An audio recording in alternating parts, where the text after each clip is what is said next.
L'histoire commence avec Song Young, un PDG milliardaire qui est père célibataire et a un fils nommé Shen, qui l'accompagne au travail en tant que son secrétaire personnel. Son Jules envoie Shen faire des photocopies de certains documents, mais il ne trouve pas la salle de photocopie et revient en pleurant dans le bureau de son père parce qu'il est triste. D'autre part, nous avons Guy, une mère célibataire qui travaille dans une entreprise de publicité et arrive en retard pour récupérer sa fille Marie, qui a une tumeur à la tête et a besoin d'argent pour l'opération.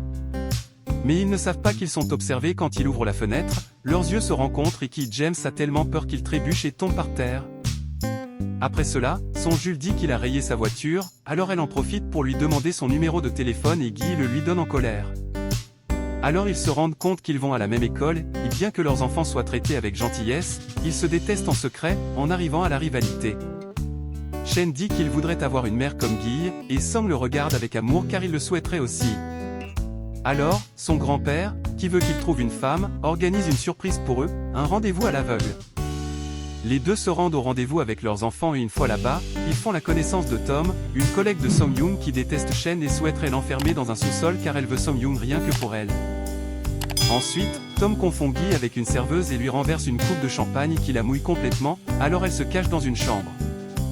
À leur grande surprise, Song Jules est également là, il se change de vêtements et juste au moment où il s'apprête à enlever son t-shirt, Song Young apparaît. Guy essaie de se couvrir, mais finalement les deux tombent sur le lit, regardant au plus profond de leur âme, voulant se dévorer des yeux. Cependant, un homme les découvre et les laisse seuls car ils pensent qu'ils sont en train de faire des galipettes, s'éloigne de ses lèvres. Pendant ce temps, Shen et Marie cherchent de la nourriture car ils ont faim, mais soudain, un serveur trébuche et renverse un chariot avec maman. Ensuite, son grand-père arrive, voit qu'ils sont ensemble et dit à Song Young qu'il devrait se marier avec Guy, en faisant un plan pour qu'ils rentrent ensemble à la maison. Sur le chemin, ils se parlent en silence pendant que les enfants s'endorment et la tension est si forte que Song Young avoue à Guy qu'il est célibataire, ce qui ravit Song Jules. Il se met à pleurer et le dîner est un désastre, mais ensuite ils discutent de travail pour un projet qui pourrait intéresser Song Young. Celui-ci ne fait que l'admirer et lui dit soudain qu'il devrait se marier. Guy pense qu'il plaisante, mais Song Jules dit que s'ils se marient, leurs enfants seront plus heureux car ils auront 2 parents. Définitivement qu'il est fou. Le lendemain, Shen dit à Marie qu'il veut échanger son père contre sa mère, mais Marie ne veut pas, alors elle crie en colère et se met à pleurer, ce qui alarme la professeure et elle appelle Song Young et Guy pour qu'ils tiennent leurs enfants. Song Young dit à Shen d'attendre même un enfant, c'est pourquoi Song Young se met à péter autant. Shen est mort de honte et Song Young est en colère contre elle, mais il l'aime tellement qu'il l'invitait à dîner. Guy en profite pour se venger et l'emmène dans un restaurant de tofu dégoûtant où chaque fois qu'elle mange, elle a envie de vomir. Song Young essaie de manger, mais quand Guy dit que c'est son plat préféré, Song Young mange comme un hippopotame en grève de la faim car il veut la rendre heureuse. Ensuite, l'entreprise de Song Young rejette le projet publicitaire de Guy et elle part triste car elle n'a plus d'argent pour l'opération de sa fille. Donc, il revient et dit à Song Young qu'il est une personne méprisable et qu'il ne peut pas lui faire confiance. Ensuite, Song Young la poursuit, mais ses patrons l'attendent pour une réunion afin de trouver de l'argent dans d'autres entreprises. Pour cela, il se retrouve avec un vieux pervers qui le fait boire jusqu'à presque s'évanouir. Song Young apprend que Guy est en danger et chaque fois que le vieux la touche, Jameson accélère sa voiture. Lorsque le vieux attrape Guy par le bras, Song Young apparaît à ses côtés pour être son sauveur. Ensuite, Guy se réveille et Marie l'emmène à l'école, mais Marie ne se sent pas bien, elle a mal à la tête et s'évanouit sur le sol. Guy l'emmène en courant à l'hôpital et le médecin dit que la tumeur dans sa tête s'est développée et que la seule façon de la sauver est une chirurgie très dangereuse. Mais cela coûte beaucoup d'argent, alors Guy demande de l'argent à ses parents et à tous ceux qu'elle connaît, mais c'est Song Young qui se propose de payer l'opération et la console avec une étreinte. Son grand-père les découvre, mais ils disent à Guy que l'opération aura lieu dans 6 mois et ils ne savent pas si sa fille sera encore en vie d'ici là. C'est pourquoi son grand-père, qui a une grave condition, offre ses économies et se sacrifie pour aider Marie.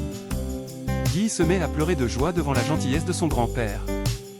Alors, Song Young se consacre à jouer avec Marie et réalise quel bon père il est. Elle prépare alors une surprise pour Song Young, qui parvient à endormir Marie.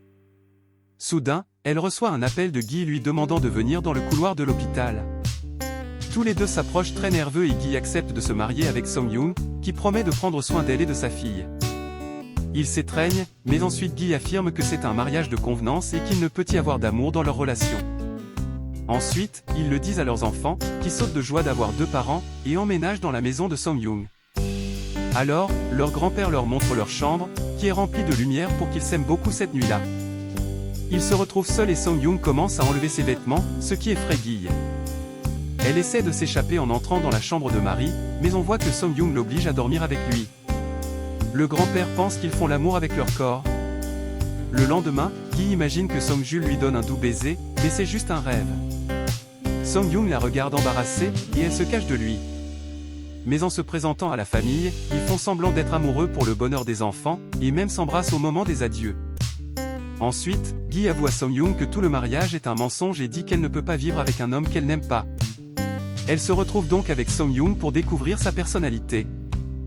Gi lui demande ce qu'elle aime chez elle, et Song-young répond qu'elle peut toujours lui faire confiance et qu'elle est la personne qui garde la clé de son cœur sous cadenas. Cette réponse surprend Gi.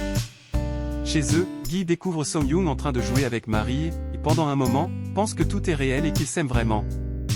Alors, elle décide d'être plus gentille avec Song-young et lui demande des informations sur son passé, mais il dit que la seule règle de leur relation est qu'elle ne doit rien savoir de lui.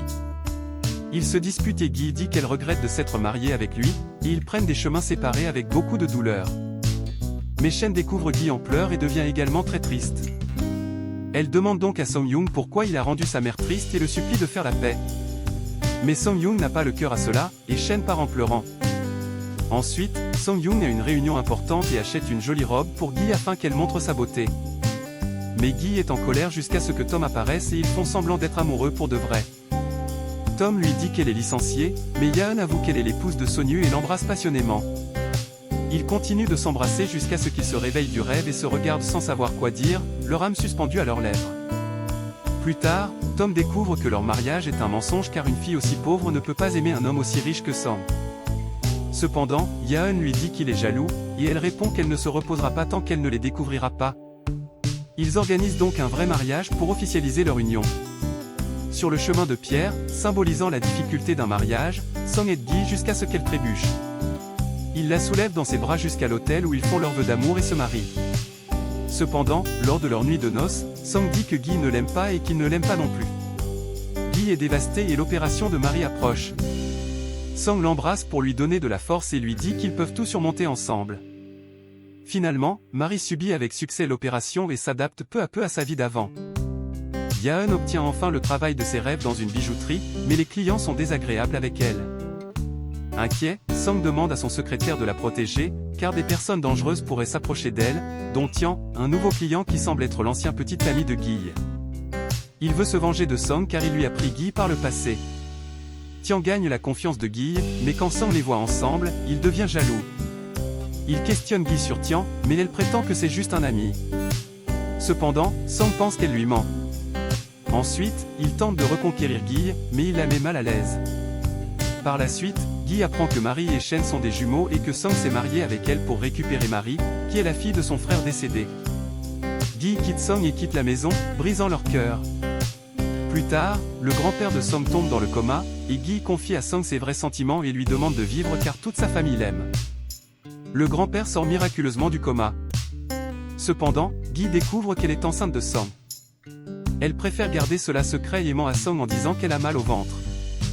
Gi veut découvrir les motivations de la vengeance de Tian, qui révèle qu'il aimait la sœur de Gi et qu'ils étaient des amis d'enfance. Cependant, elle était enceinte d'un autre homme, le frère jumeau de Song, mais il ne pouvait pas se marier en raison de la position de sa famille. Tian a alors décidé de la tuer et lui montre un enregistrement audio de leur violente dispute. Gi est choqué par cette révélation et souffre à l'idée que le frère de Song soit un meurtrier. Malgré tout cela, Song lui dit qu'il l'aime toujours. Gi demande le divorce, brisant le cœur de Sonyu, qui la poursuit. Killer révèle que son frère jumeau a tué sa sœur, mais Sonyu dit que c'est impossible, car son frère était très bon et gentil. Sonyu dit que l'enregistrement est trafiqué et que le seul qui connaît la vérité est son grand-père. Il révèle que le frère de Sonyu voulait épouser la sœur de Gi, mais elle a tenté de le faire chanter pour obtenir tout son argent et a causé l'accident qui a conduit à leur mort.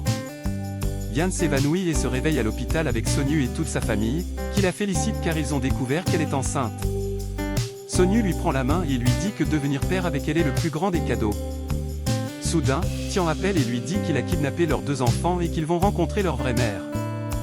Gi a peur et Shen sort alors une montre avec GPS, et Yan et Sonyu réussissent à les localiser. Yan veut rentrer à la maison, mais Tian se fâche et leur crie dessus.